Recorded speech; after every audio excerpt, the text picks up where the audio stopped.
Good evening and welcome to the Discerning Citizen. On June 17, 2018, modernghana.com posted these throwback photos of President Akufo-Addo, saying, quote, Yen.com brings you childhood photos of Akufo-Addo with his family that shows his humble beginnings. So we were confused, as we should. His humble beginnings, we asked. In the same article, they wrote, quote, after over 30 years of unrelenting effort, Nana Addo Dankwa Akufo-Addo has fulfilled a childhood dream to follow in the footsteps of his father, Edward Akufo-Addo, and become President of the Republic of Ghana. His humble beginnings and follow in the footsteps of his father to become president? What are these people talking about? How these two statements end up in the same article is anyone's guess. And the guy was wearing a suit in the 1950s. Here's former President John Dramani Mahama in the 1970s. And this here is a picture of former US President Donald Trump as a boy in the 1950s. Their family had a cook and a chauffeur in a 23-bed house in Queens, New York.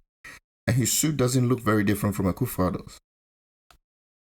Pay attention to the house in the background of Akufo-Addo's photo. It is reportedly Akufo-Addo's father's. Out of curiosity, we wanted to see what an average Ghanaian boy looked like in the 50s. A quick Google search returned the following picture. As you can see, most of the boys are covered in cheap clothing and apparel, barefooted, some bare-chested. Contrast the house in the background with the one from Akufo-Addo's photo. I think I've said enough. Let's move on. In the exciting build-up to Ghana's general elections, the political landscape is buzzing.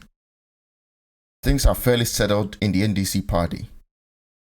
They are going to present former President John Dramani Mahama as their flag bearer. It would seem that the NDC party insists Ghanaians must finish eating the dead goat. In the NPP, however, 10 candidates are contesting for the flag bearership. Prominent figures vying for the position include former Energy Minister Bawumia Jako, current Vice President Dr. Bawumia, former Trade and Industry Minister Alan Tremantin, Asin Central MP Kennedy Japan, as well as 6 others. These men have been telling us about their major accomplishments and honors, and we would expect no less. The Ghanaian people want to know what they've made of the little that they were given. Not that they were given particularly little. Most of these candidates would hopefully admit that they had a privileged upbringing, at least relative to the average Ghanaian. And to his credit, Bawumia Jako recently admitted exactly that though he did not come from a very affluent family, his parents had a good start in life. Dr. Bawumia, on the other hand, insists that that's not the case for him. And so we wanted to take a closer look at him and see what's actually going on there. Like Akufo-Addo, childhood pictures of Bawumia have surfaced pointing to his apparently less than privileged upbringing. He has made no secret of the fact that he attended Sakasaka Primary School, which is a public school in Tamale. It is worth noting that among the other MPP candidates for flag bearership, only Bawumia Jako has publicly available information about his primary education. And it turns out he attended Kewo Methodist Primary School in Ashtown, which is a public school. It would come as no surprise, in fact, to many that private schools were not as common in the 60s as they are today. So isn't it a bit disingenuous for Vice President Dr. Bawumia to claim he had a difficult life when he was likely from a top 1% family at the time? In fact, everything in the 1960s would look poor if viewed from today's lens without context. For starters, the black and white cameras of the 1960s make it difficult to determine what privilege looks like. If you don't believe me, look at some photos of our current leaders post-independence. Here is a picture of President Akufo-Addo, whose dad was then a Chief Justice and later the President of the Republic of Ghana. In a few decades, I'm sure Bawumia's son might want to show our children this picture and explain to our children how unfortunate his life will have been as a son of a former vice president. But seriously, we must bear in mind that Dr. Kwame Nkrumah, Ghana's first president, never held a mobile phone. This is just true, we all know this. In fact, the first commercially available handheld mobile phone wasn't until 1983.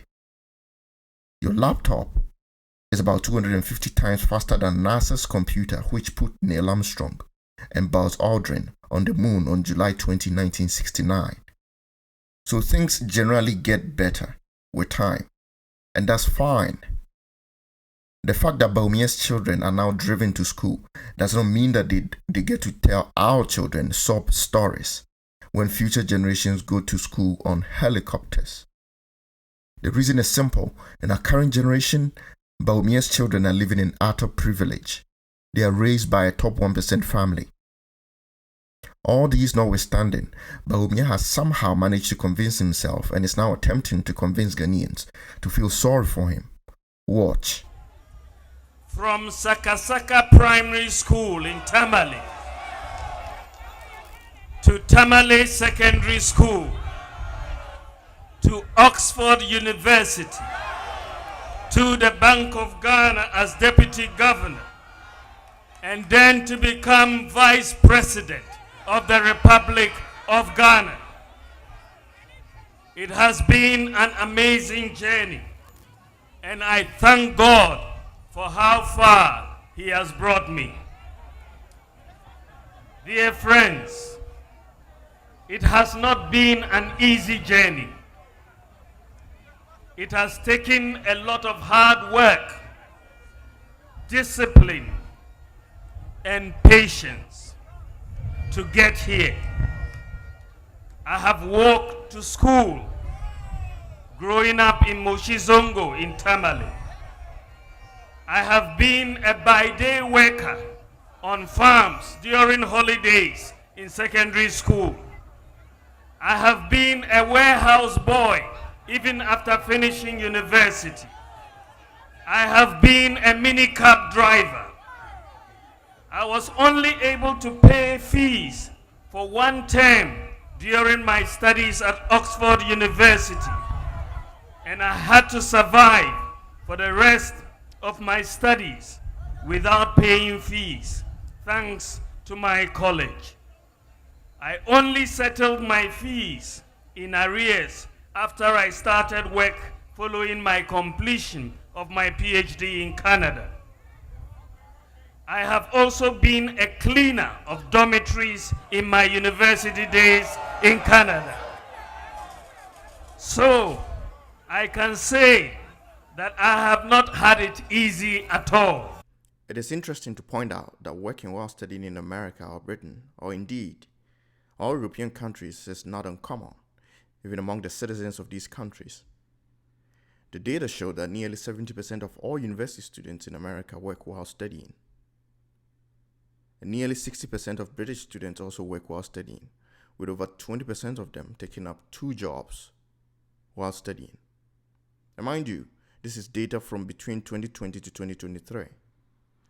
So if you were able to pay for fees in British pounds to Oxford University for one term in the 80s and then work a little bit to support yourself, that's a privileged Ghanaian, not a disadvantaged one.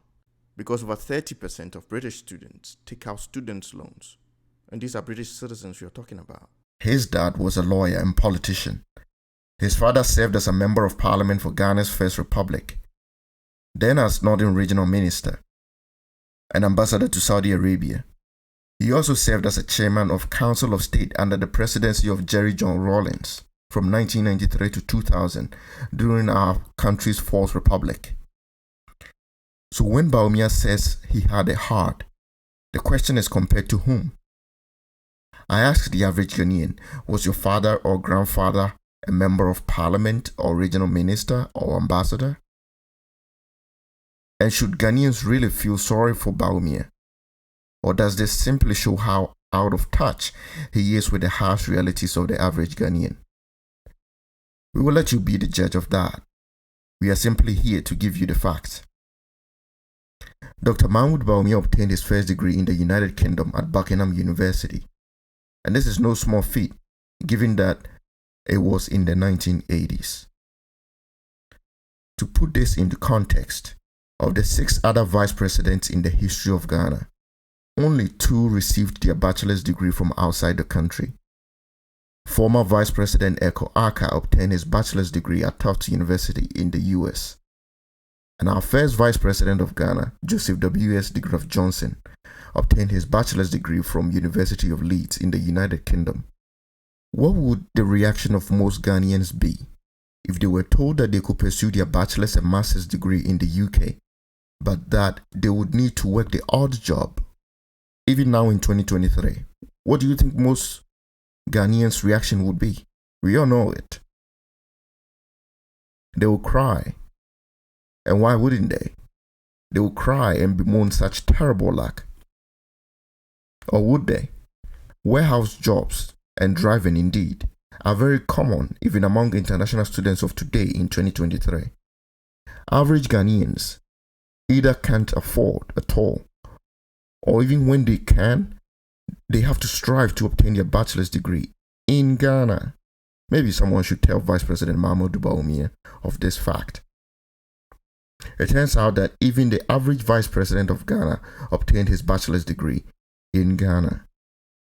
Not outside the country, in Ghana. So should Ghanaians really feel sorry for Dr. Mahmoud Bawumia?